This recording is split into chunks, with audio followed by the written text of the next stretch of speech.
Hey everybody, welcome to Drive Through Review 243. Today we're going to talk about Race for the Galaxy Expansion Alien Artifacts. Now this is Expansion Arc number 2. So if you have Race for the Galaxy and the other 3 expansions for it, this one is not compatible with them. Now I have the base game and Gathering Storm. I've played the other, which is what? Rebel vs. Imperium and Brick of War. And so I not really care for those, and never actually played with the takeover stuff. Everybody in my group that plays race, actually probably more than me, didn't like it, so we never played that. I have played with the prestige stuff, which is fine. It just kind of adds like a whole other bunch of stuff you got to worry about. But I do like the Gathering Storm. To me, the Gathering Storm actually balanced the base game a little bit with a little bit more of military stuff, and this actually has some similarities to that. But I have tried this with throwing the Gathering Storm stuff in there. The designer actually mentioned to take out one particular card, something logistics, I can't remember the name of it. I took that out because he said to, and I tried with the others, and I do think it's probably a good idea not to play with those. We had a game where everybody did not even trade anything for victory points. And actually have had that even without those other cards. So I think it kind of throws the balance off a little bit, the distribution. So I took those out, and now I've played it with the just the alien artifact stuff. Let me show you how this works. And I've now played this 5 times, and I am kind of not sure how I feel about it. It's fun, and I do enjoy it, but I'll just we'll get to that part in the review. But definitely, if you're a Race for the Galaxy fan, I would definitely at least try this. And then take a look at it. Anyway, that's the review part. Let's talk about how it works and how this alien orb thing works, and then I'll tell you what I think. Okay, so here you can see you get a whole bunch of stuff here. I'm just going to kind of give a brief overview of everything that comes with the game, and I'll talk more specifically about a couple of things. Now, if you look here, you got this track here. This is when you play with the alien orb spaceship thing, which is going to be built by playing these cards. So you're going to have these cards in addition to your normal hand of cards and be playing that building a spaceship. I'll show that in a minute. But you kind of start with some of these airlock cards, and you acquire these different artifacts which give you bonuses to different abilities and points and things like that. Here's a couple of summaries. Here you can see a little explorer token there. Now, you do get some new cards. You get some new home worlds here. You can see the new cards have the little yellow dot there. And you get a handful of these to start with. You can see a couple of these are military to start with. And here's one that is not an alien world, but it gives you some abilities to interact with some of the alien goods. And so I would say that similar to Gathering Storm, this is a little bit of a boost to military, to the alien stuff, as well as the uplift stuff there, all the green cards. So you're going to get these here. None of these are too special here. Well, if you look at this one, this is kind of interesting. So if you look at here, you may place a military green world as a regular world at full cost with normal discounts, including that discount. So that's kind of interesting. It seems like there's more stuff that interacts with the uplift stuff than in Gathering Storm, at least. So here we've got this one here, nothing too special. This one is interesting here. So this is an alien fuel refinery. It's actually a settlement or a planet, but you may not sell a good from this world in the trade phase. So that's it's kind of a low cost to get out planet. It gives you a nice these yellow cards are very good to trade, but you got to have another place to be able to trade them. So if we look at here, there's this one here. Now this one's interesting. There's a little bit of an Imperium Boost as well. Draw 1 card for each Imperium card in your tableau when you produce, which is interesting.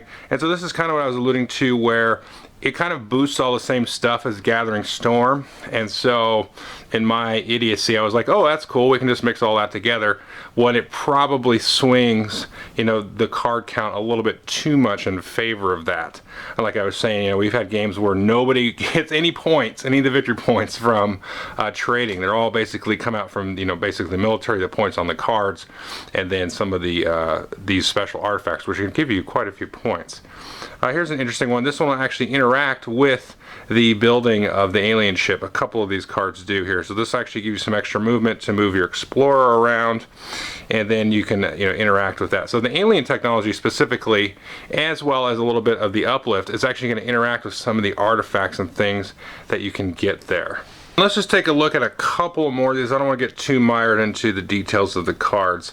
A couple of these here. So you can discard here a yellow card to get +3 military for that phase. And that similarly, we have one for the brown cards here to discard a certain type of good to get a little bit more military. Now, if you remember from the base game, you had things where you could discard a card to get a little boost in military.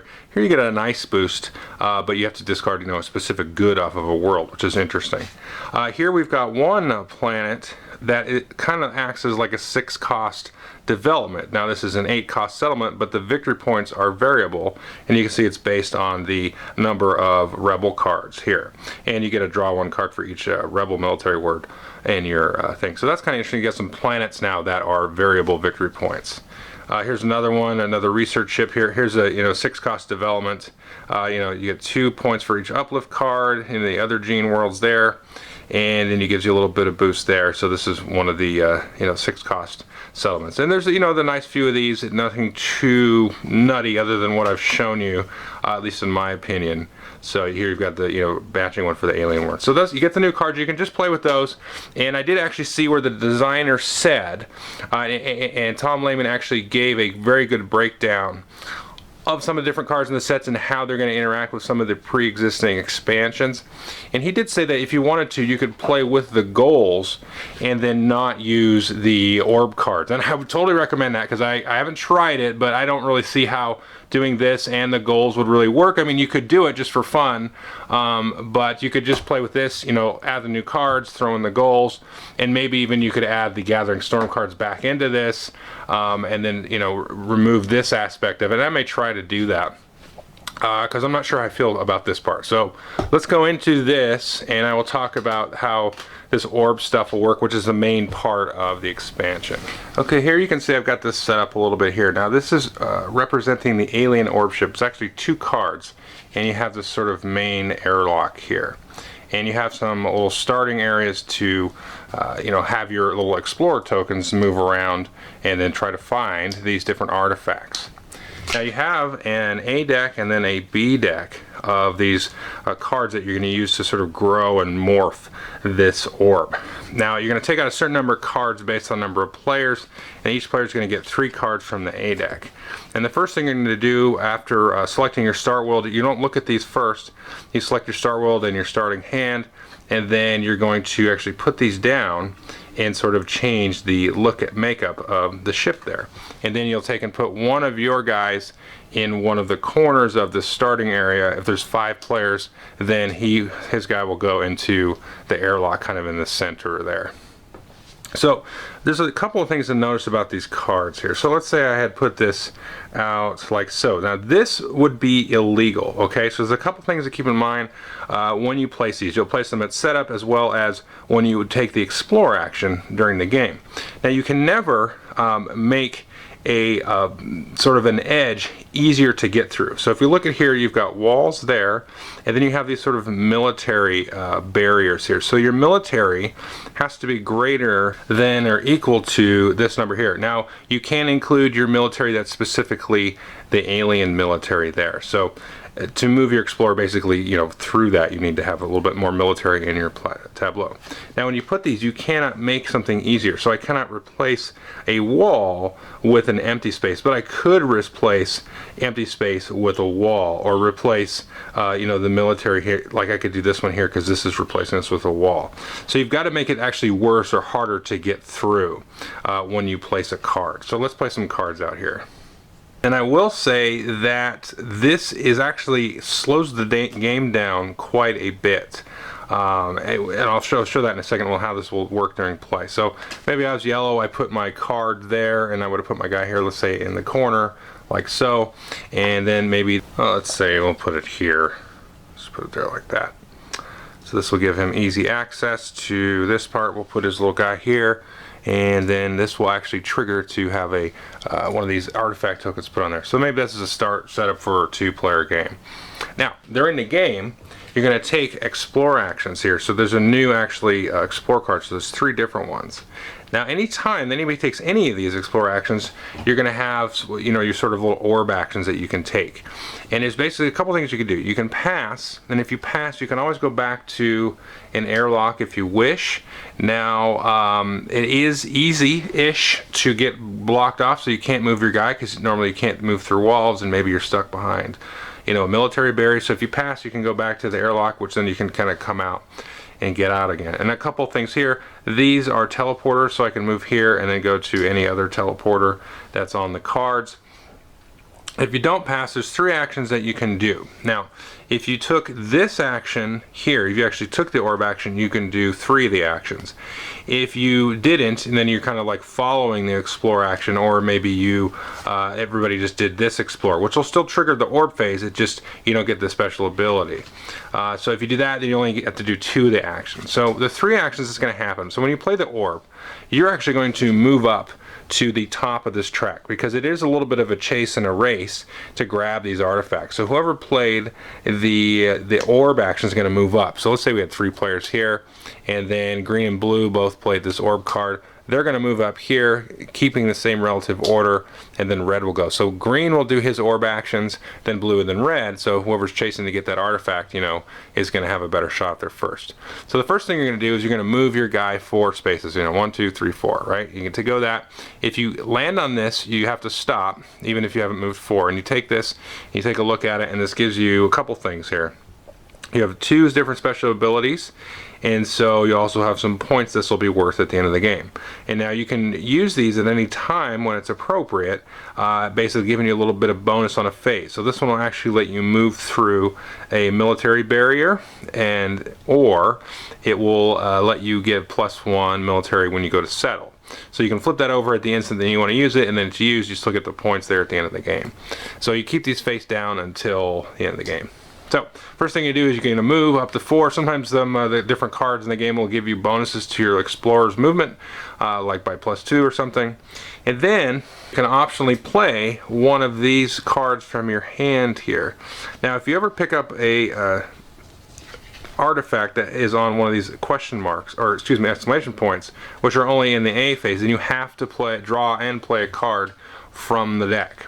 Okay, so, and the key thing to keep in mind is there is a new way to end the game, and that's when you draw through this entire deck. When the last card is drawn, that's going to be the last turn of the game. Haven't actually seen that happen. Now, I played this 5 times. I've seen it when there's been 1 card left, but somebody went and finished their tableau anyway.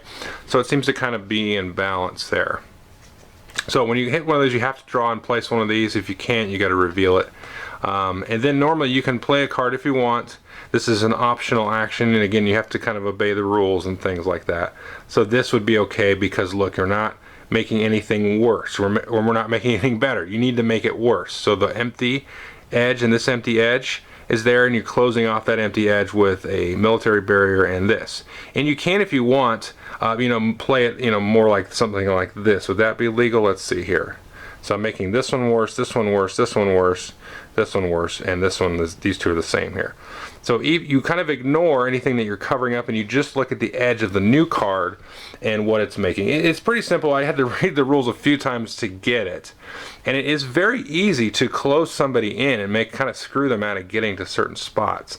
And this is a very, very tricky step, because you're going to have a hand of a couple of these, and I mean, it really slows the game down. And anytime anybody's doing Explore, again, remember, not just the Explore Orb card, you're going to have this phase here. But it is interesting, and I'll talk more about it in the review. So you play one of the cards, and then you're going to draw from the deck. So that's the 3rd action that you can possibly do. You basically move the guy, optionally play a card, and then draw. So let's take a look at some of these artifacts here. So some of these are going to be on the B cards, and then some of these are going to be on the A cards. So let me grab a handful of these, and then I'll just kind of show you what they do.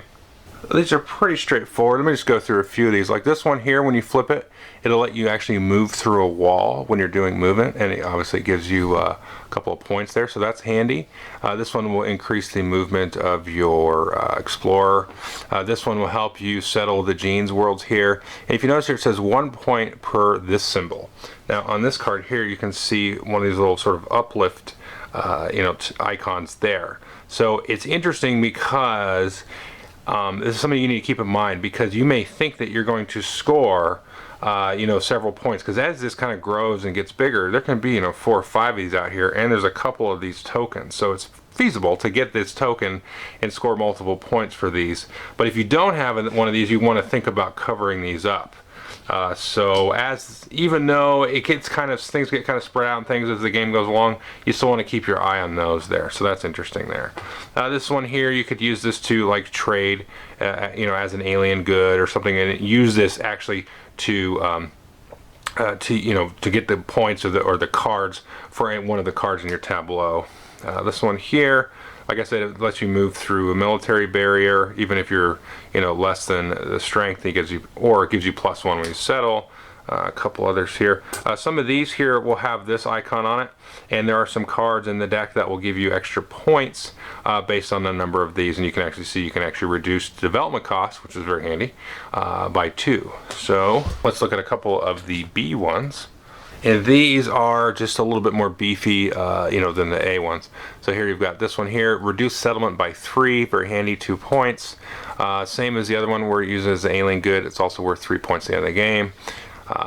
This one you move through military, +3 military.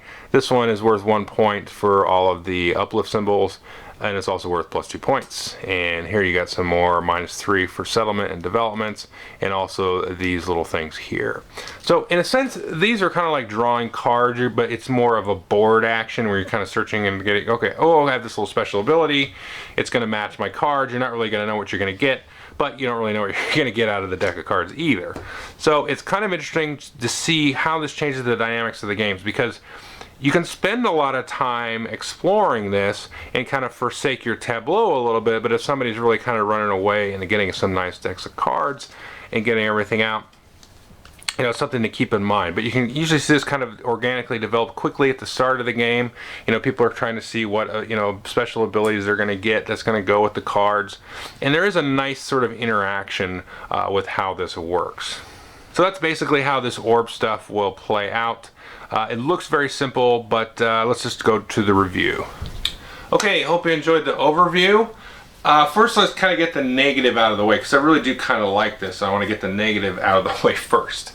So playing those orb cards is really going to slow the game down. Now the rules even say, play with the cards added in first and then play with the orb, because the game is longer. I don't know that the game's really been longer. Definitely the first 2 plays were longer. But after we kind of get used to it, it's like, okay, I got how this works. But it definitely slows the game down, because every time you explore, you're usually putting an orb card out. Somebody is.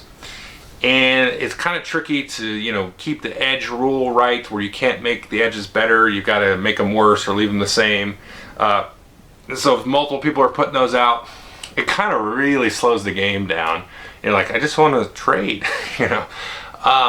But on the other hand, it's kind of a neat thematic twist.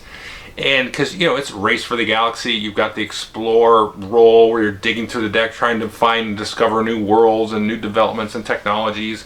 In this, you have sort of a spatial exploration of this alien ship thing and stuff like that. So thematically, it works pretty cool. And it's kind of grown on me. First, those artifacts seem super random. It's like, okay, this has nothing to do with what I'm doing in the tableau. So it does have that randomness to it. And I will say that when you have more players, it's going to slow down even more, but I think it's better than, well, at least better with more than 2 to do the orb stuff, because I have seen where players just kind of separate and they just kind of go about their own business, and they go, oh, I got this thing and I'm going to do this technology and things like that. But I also have seen at the end of the game where there was sort of a race to grab one of those last artifacts that came up. So, and the thing is as I'm kind of reviewing this, I'm like knowing, okay, the next time I play this, I know there's going to be a 2-player game, and it's going to be a ton of interaction and competition for the artifacts. Because that's how Race for the Galaxy is. There is like no way to say, oh, this is how the game is going to play out for you, because it's just not going to play out the same every single time. This game doesn't do that. That's one of the great things about it, is it is swingy, okay? The game is super swingy, and you can have games where you just get destroyed, and you can have games where it's a very close game, very much a nail-biting game. And so if you don't like that, then you're not gonna. This isn't really gonna fix that per se. It does seem to kind of bring it back into balance, but again, I'm at 5 plays. There's people that have played this thousands of times, so I'm a little bit hesitant there. And I would totally disagree with anybody that said this game is not swingy, because it definitely can be hugely swingy. But I do, like I said, I actually do like the exploration. It is slow the game down, but it is a different thing. I've played Race of the Galaxy somewhere in like the 70 play range, maybe almost 100 when you include the AI that used to be around. So this breathes a kind of a fresh new life into it. And I hadn't really played Race for a while, and so this is definitely something that I'm going to definitely be interested in playing around with and exploring and see how it's going to affect the base game. And so that's what I enjoy this. It's interesting. It seems like the production and trading for victory points is very much minimized. It's more about exploration and military and getting some of these different alien worlds up, and you're kind of more tactically trading and consuming the goods than you would in the other one, because like I said, this one kind of swings some of the alien and the military and stuff all the way to another direction, especially when you add the Gathering Storm, which you shouldn't do. So there's that, and the exploration, it feels, I don't know, it feels almost kind of wonky, the amount of times people explore, how much explore has an impact on the game. I never really counted before, like, how many times did people explore, because you had that whole thing of, the role selection stuff where, like, okay, you figure he's going to call explore, I'll do something else. But this is interesting because you have that orb priority thing, and so you have some of the race for the artifacts, so you play the explore action to move up, on the orb stuff. So it seems like explore is called a whole lot, and that's kind of replaced the consume and the produce being called. So it feels like a sort of a subplot or like an offshoot, type of thing. So you think of Star Wars, you've got your trilogy, but then you have this sort of other, extended universe storyline happening, and that's kind of what this feels like. You had your basic storyline that's kind of finished, and now there's some sort of strange alien artifact, and now you're kind of, the game plays, it's not Race for the Galaxy. It's almost like it's not Race for the Galaxy anymore. It has it, you're using the same people are there, the cards that you're familiar with and the different abilities, but there's a new twist. And it's interesting because that, again, hits me more on the thematic level than the mechanical. So that's what it is, and I would say this expansion is for people who love Race for the Galaxy, and I would say give it a try. I don't know how long this will stick around, but I think it's probably my second favorite expansion behind Gathering Storm, and because I really like the goals in that. A lot of people don't like the goals. I really like the goals in Gathering Storm. This kind of is almost like a replacement for that, where instead of having some available goals to shoot for, you kind of go and discover and get some little special abilities and some little bonus goal point types things, and then you can kind of attack your strategy. So it kind of fits right in that same spot or space that Gathering Storm fits in. So I think I'll definitely just keep it, and then maybe just tack back and forth between playing Gathering Storm with goals and playing with this. So it feels like there's definitely a couple ways to play the game now. So yeah, that's what it is, and it's kind of an early look. Like I said, this is one of those. It's kind of like a war game for me. I have a hard time reviewing these because it's like, well, this stuff just plays out differently every time. It's not like some of these other games where it's basically the same thing happening with sort of slight permutations. This one goes. So some will like it, some will not. Sometimes you just not like it, play it again, and it'll be totally different. Anyway, Race for the Galaxy. Thanks.